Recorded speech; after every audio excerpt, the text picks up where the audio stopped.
Hapo mahakama iliamua kwamba Kennedy Kiarie Kahocho, mshukiwa anayehusishwa na mauaji ya Sarah Wambui Mungai, aliaga dunia usiku wa tarehe 6 mwezi Februari mwaka 2016, ana kesi ya kujibu. Kwingineko, changamoto ya kuongezeka kwa viwango vya maji kwenye ziwa Naivasha inaendelea kuathiri mitaa, mashamba na muundo msingi wa serikali ulio karibu. Waathiriwa wa hivi punde zaidi kuripotiwa ni taasisi ya mamilioni ya pesa ya utafiti na mafunzo kuhusu wanyamapori, kituo cha utafiti kuhusu maeneo chepechepe na kambi za viboko ambavyo vimesombwa na maji na hivyo kutatiza shughuli, huku taasisi hiyo ikikadiria hasara za thamani ya mamilioni ya pesa. Kwa hizi na taarifa nyingine, huu hapa ni mkusanyiko wa taarifa za magatuzi. Akimwondolea dhamana iliyoagizwa kwake mwezi Februari mwaka huu, jaji wa mahakama kuu ya Kiambu Lady Justice Dora Chepkwony ameagiza kwamba mshukiwa huyo afanyiwe tathmini ya kiakili katika hospitali ya Kiambu Level 5 katika muda wa siku 7 kabla ya kukiri au kukanusha mashtaka hayo. Kikao cha kubainisha ripoti kuhusu tathmini yake ya kiakili kitaandaliwa tarehe 17 mwezi huu. The accused person now is charged with the offense of murder.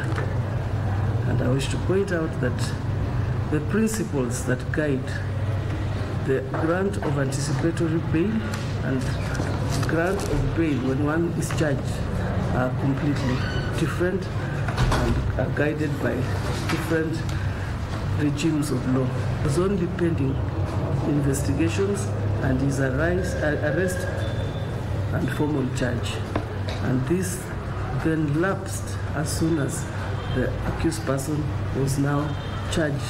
Kwingineko, changamoto ya ongezeko la viwango vya maji kwenye ziwa Naivasha imeendelea kuathiri mitaa, mashamba na muundo msingi wa serikali ulio karibu.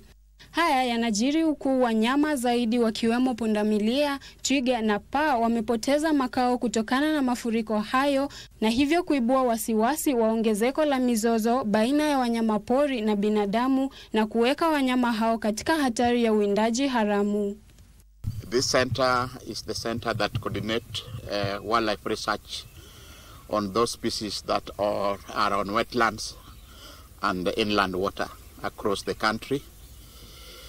And we have to close the center because, as you can see, the rising water levels has made all the infrastructure, all our experimental plots on wildlife research and the training swimming ponds have all gone underwater. Wakati huo, baadhi ya viongozi katika kaunti ya Laikipia wametoa wito wa kuimarishwa kwa uchunguzi wa kiusalama katika eneo la Laikipia Kaskazini kufuatia kuzuka upya kwa mashambulizi ya majangili katika eneo hilo.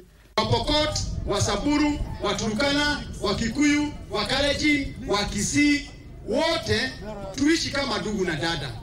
Na tujue Laikipia ni kubwa ya kutosheleza sisi wote.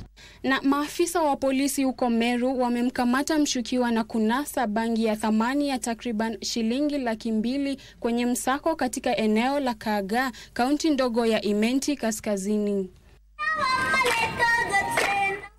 Na hatimaye, wamiliki na wazazi wa shule za kibinafsi wametoa wito kwa serikali ya kitaifa kupitia kwa Wizara ya Elimu kutoa mgao kwa shule za kibinafsi kuanzia mwezi Januari mwaka ujao.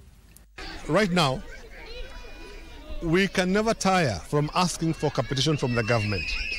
The reason being that these children, even in the private sector, there's still an allocation for them from the government. Why not give competition to learners in private schools? In fact, I want to remind the government that Kenya is an education destination for East and Central Africa. So it can only get, we can only improve the standards when the government gives us competition for these children. Noel Ongeso, Dira ya Magwiji.